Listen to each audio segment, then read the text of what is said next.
A potential standoff over an expansion of the sit-lie law here in Honolulu. Good evening, I'm Yenji Denise. And I'm Paula Akana. Honolulu Mayor Kurt Caldwell threw down the gauntlet with a veto for an expanded sit-lie law.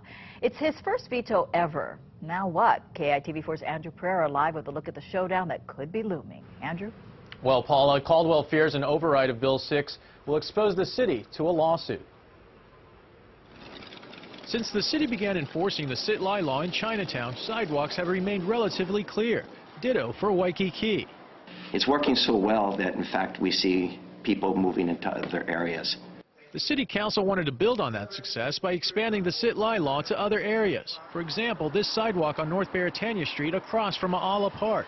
The only problem, the sidewalk does not buffer a business district, which could be the basis for a constitutional challenge. We are being informed by our corporation counsel that the bill that they were considering had legal flaws in it that could result in a lawsuit being filed. City lawyers offered an alternative to Bill 6 that they felt would pass legal muster. But City Council Chairman Ernie Martin says the bill held up today by the mayor is not the same legislation presented to the council last month. Did not include any exhibit to delineate actually which areas would be affected by the sit-lie measure.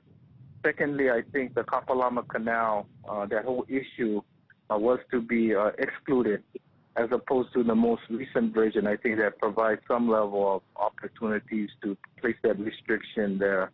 The mayor's latest version to expand the sit-lie law does include Kapalama Canal, but not all of it. And in the area where it is industrial zoned, our bill would apply there. But what about that sidewalk on North Beretania Street across from A'ala Park? The mayor says residents who live nearby can use the city's stored property law to keep the sidewalk clear. It's not like we don't have tools in our toolbox to enforce already. And in fact, we do on a regular basis. The council now has 10 business days to decide whether to override the mayor's veto of Bill 6. So there's sufficient time at least to give us an opportunity to review what the mayor has sent down as an alternative version. Now, Bill 6 passed the city council about 2 weeks ago by a vote of 7-2. It takes 6 votes to override, so it does appear the council has the necessary numbers right now.